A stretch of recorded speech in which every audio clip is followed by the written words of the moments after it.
নমস্কাৰ মই মজিদ বন্ধুসকল পলকতে চাওক আজি সন্ধিয়াৰ 7টা গুৰুত্বপূৰ্ণ খবৰ। প্ৰথমটো খবৰ, বিদেশী বহিষ্কাৰৰ নামত চূড়ান্ত মিছা মাতিছে মুখ্যমন্ত্ৰী হিমন্ত বিশ্ব শৰ্মাই। মুছলমান লোকক ধৰি আনি মুখ্যমন্ত্ৰীয়ে সজাইছে বিদেশী। 2026 বিধানসভা নিৰ্বাচনৰ প্ৰতি লক্ষ্য ৰাখিয়েই এই কাম কৰি আছে বিজেপি চৰকাৰে। মুখ্যমন্ত্ৰী হিমন্ত বিশ্ব শৰ্মাৰ বিৰুদ্ধে এই বিস্ফোৰক অভিযোগ বিধায়ক অখিল গগৈৰ। বিদেশী বহিষ্কাৰৰ নামত চূড়ান্ত মিছা মাতিছে মুখ্যমন্ত্ৰীয়ে। মুছলমান লোকক ধৰি আনি মুখ্যমন্ত্ৰীয়ে সজাইছে বিদেশী। মুখ্যমন্ত্ৰীয়ে বেআইনীভাৱে কৰি আছে বিদেশী বহিষ্কাৰৰ কাম। হিমন্ত বিশ্ব শৰ্মা চৰকাৰৰ কাৰ্যকাল শেষ হ'বলৈ মাত্ৰ 10 মাহ বাকী আছে আৰু এতিয়াহে বিদেশী খেদাৰ নামত হৈচৈকিয় লগাইছে মুখ্যমন্ত্ৰীয়ে। মুখ্যমন্ত্ৰী হিমন্ত বিশ্ব শৰ্মাৰ বিৰুদ্ধে এইবাৰ বিস্ফোৰক মন্তব্য কৰিছে বিধায়ক অখিল গগৈয়ে। অখিল গগৈয়ে লগতে কয় যে হিন্দু মুছলমানৰ ৰাজনীতিৰে পাৰ কৰিব বিচাৰিছে 2026 নিৰ্বাচনী বৈতৰণি।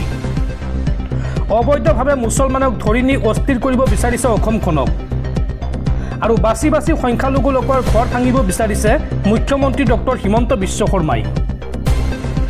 আৰু এই সন্দৰ্ভত অসমৰ প্ৰতিজন নাগৰিক সজাগ সচেতন হ'ব লাগিব, অন্যথা বিজেপিয়ে আমাৰ মাজত সংঘৰ্ষ লগাই খতম কৰি দিব আমাক, এই মন্তব্য কৰিছে বিধায়ক অখিল গগৈয়ে। পৰৱৰ্তী খবৰ, উৎকট গৰমৰ মাজতে ৰাজ্যবাসীলৈ কিছু সকাহ। ৰাজ্যৰ প্ৰান্তে প্ৰান্তে আৰম্ভ হ'ল বৰষুণ। বতৰ বিজ্ঞান কেন্দ্ৰৰ আগজাননীৰ পিছতে ৰাজ্যৰ প্ৰান্তে প্ৰান্তে আৰম্ভ হৈছে বৰষুণ। আপোনাৰ অঞ্চলত বতৰ কেনেকুৱা আপুনি জনাওক কমেণ্টত। উৎকট গৰমৰ পৰা অব্যাহত স্বস্তিৰ নিশ্বাস। ৰাজ্যৰ প্ৰান্তে প্ৰান্তে আৰম্ভ হ'ল বৰষুণ। গুৱাহাটীৰ লগতে নামনি অসমৰ প্ৰান্তে প্ৰান্তে ধুমুহা বৰষুণ।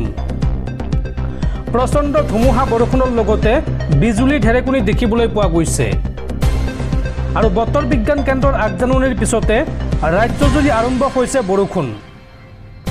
অহা 17 জুনলৈকে ৰাজ্যত বৰষুণ অব্যাহত থকাৰ সম্ভাৱনা আছে। পৰৱৰ্তী খবৰ, ৰাজ্যৰ লাখ লাখ মহিলালৈ ভাল খবৰ। এতিয়াই পৰীক্ষা কৰক আপোনাৰ বেংক একাউণ্ট। আজি ৰাজ্যৰ লাখ লাখ মহিলাৰ বেংক একাউণ্টত সোমাব অৰুণোদয় আঁচনিৰ 1250 টকাকৈ। অৰুণোদয়ৰ ধন লাভ নকৰা ৰাজ্যৰ লাখ লাখ মহিলাৰ বাবে ডাঙৰ খবৰ। এতিয়াই পৰীক্ষা কৰক আপোনাৰ বেংক বেলেঞ্চ। আজি ৰাজ্যৰ লাখ লাখ মহিলাৰ বেংক একাউণ্টত সোমাব অৰুণোদয় আঁচনিৰ ধন। 10 তাৰিখ পাৰ হোৱাৰ পাছতো মহিলাসকলৰ বেংক একাউণ্টত সোমোৱা নাছিল টকা আৰু 14 জুনৰ পৰাহে অৰ্থাৎ আজিৰ পৰা হিতাধিকাৰীয়ে লাভ কৰিব অৰুণোদয় আঁচনিৰ টকা। চলি আছে অৰুণোদয় 3.0 ডিজিটেলাইজেশ্যন প্ৰক্ৰিয়া, যাৰ বাবে এইবাৰ অলপ টকা পাওঁতে পলম হৈছে হিতাধিকাৰীসকলে, যাৰ বাবে হিতাধিকাৰী একাউণ্টলৈ ধন প্ৰেৰণত বিলম্ব হৈছিল।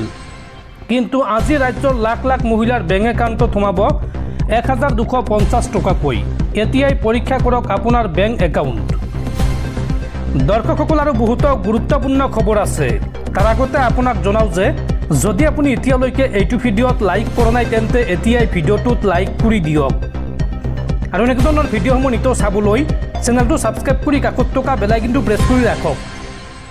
পৰৱৰ্তী খবৰ, মুখ্যমন্ত্ৰীৰ নিৰ্দেশৰ পিছতে ধুবুৰীত বাজি উঠিছে চাইৰেন। এটা এটাকৈ বিচাৰি উলিওৱা হ'ব অপৰাধীক আৰু এই পৰ্যন্ত ধুবুৰী আৰক্ষীয়ে গ্ৰেপ্তাৰ কৰিছে 38 জন অপৰাধীক। ধুবুৰীত এই মুহূৰ্তত বাজি উঠিছে চাইৰেন।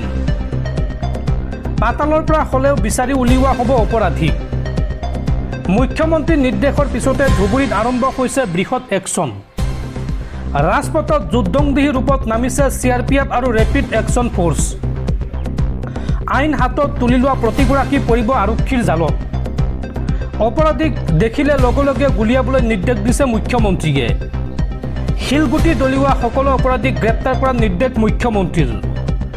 ধুবুৰীৰ ঘটনাৰ লগত জড়িত আছে বাংলাদেশৰ শক্তি। ধুবুৰীৰ সকলো সাধাৰণ মুছলমান আৰু হিন্দু ভাল, কিন্তু এটা দুটা চক্ৰই এই কাম কৰি আহিছে আৰু অহাবাৰ ঈদত গোটেই ৰাতি মই হনুমান মন্দিৰত বহি থাকিম। উল্লেখযোগ্য যে হনুমান মন্দিৰৰ কাষত উদ্ধাৰ হৈছিল গো মাংস। ঈদৰ সময়ত সংঘটিত হৈছিল এই কাণ্ড আৰু ইয়াৰ পিছতে মুখ্যমন্ত্ৰী হিমন্ত বিশ্ব শৰ্মাই কঠোৰ নিৰ্দেশ দিছে। মুখ্যমন্ত্ৰীগৰাকীয়ে লগতে কয় যে আমাৰ চৰকাৰে ইয়াক সহ্য নকৰে। শুকুৰবাৰে সন্ধিয়া 6 বজাৰ পিছত প্ৰযোজ্য হৈছে এই নিয়ম। 6 বজাৰ পিছত হিলাবৰ্ষণ কৰিলে গুলীওৱাৰ নিৰ্দেশ দিছে মুখ্যমন্ত্ৰীয়ে। আৰু ইতিমধ্যে ধুবুৰীৰ থানাই থানাই গ্ৰেপ্তাৰ কৰা হৈছে অপৰাধীক। এই পৰ্যন্ত 38জন অপৰাধীক গ্ৰেপ্তাৰ কৰিছে ধুবুৰী আৰক্ষীয়ে আৰু দীঘলীয়া তালিকা হাতত লৈ ইতিমধ্যে অভিযান চলাই আছে ধুবুৰী আৰক্ষীয়ে। পৰৱৰ্তী খবৰ, ধুবুৰীৰ পিছত এইবাৰ গোৱালপাৰাত লাগিছে হাহাকাৰ। গোৱালপাৰাত এইবাৰ একেলগে 2000টা সন্দেহযুক্ত পৰিয়ালক দিয়া হৈছে উচ্ছেদৰ জাননী আৰু উচ্ছেদিত শ মুছলমানে এতিয়া হিয়াত আকুৰি কান্দিছে। তেওঁলোকৰ মন্তব্য যে আমি বাংলাদেশী নহয়, আমাক সংস্থাপন দিয়াৰ পিছতে উচ্ছেদ কৰিব পাৰিব মাটি, এই বুলি ৰাজপথলৈ ওলাই আহি সাব্যস্ত কৰিছে প্ৰতিবাদ। ধুবুৰীৰ পাছত এইবাৰ মুখ্যমন্ত্ৰীৰ একশ্যন গোৱালপাৰাত।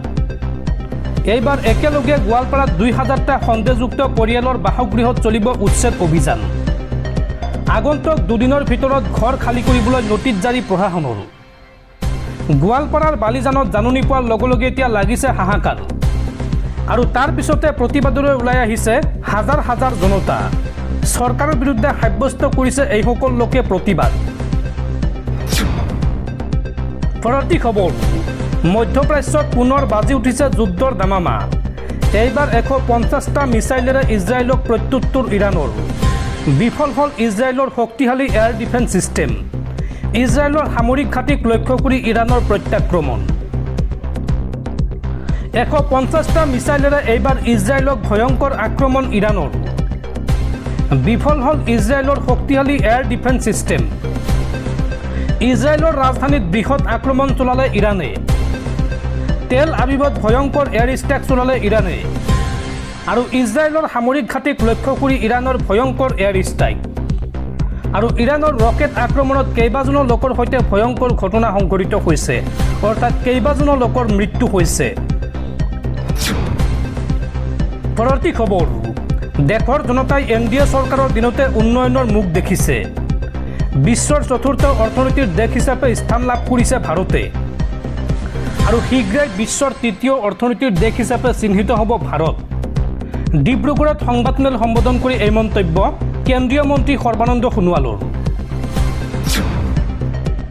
পৰৱৰ্তী খবৰ, ইজৰাইল ইৰাণৰ যুদ্ধক লৈ ইজৰাইলৰ প্ৰধানমন্ত্ৰী বেঞ্জামিন নেতানিয়াহুৰ ফোন প্ৰধানমন্ত্ৰী নৰেন্দ্ৰ মোদীলৈ। ইজৰাইল ইৰাণৰ যুদ্ধৰ পৰিস্থিতিৰ বিষয়ে অৱগত কৰিলে প্ৰধানমন্ত্ৰী নৰেন্দ্ৰ মোদীক। ইজৰাইলৰ প্ৰধানমন্ত্ৰী বেঞ্জামিন নেতানিয়াহুৰ প্ৰধানমন্ত্ৰীৰ সৈতে বাৰ্তালাপ। প্ৰধানমন্ত্ৰী মোদীক অৱগত কৰিছে যুদ্ধৰ শেহতীয়া পৰিস্থিতি।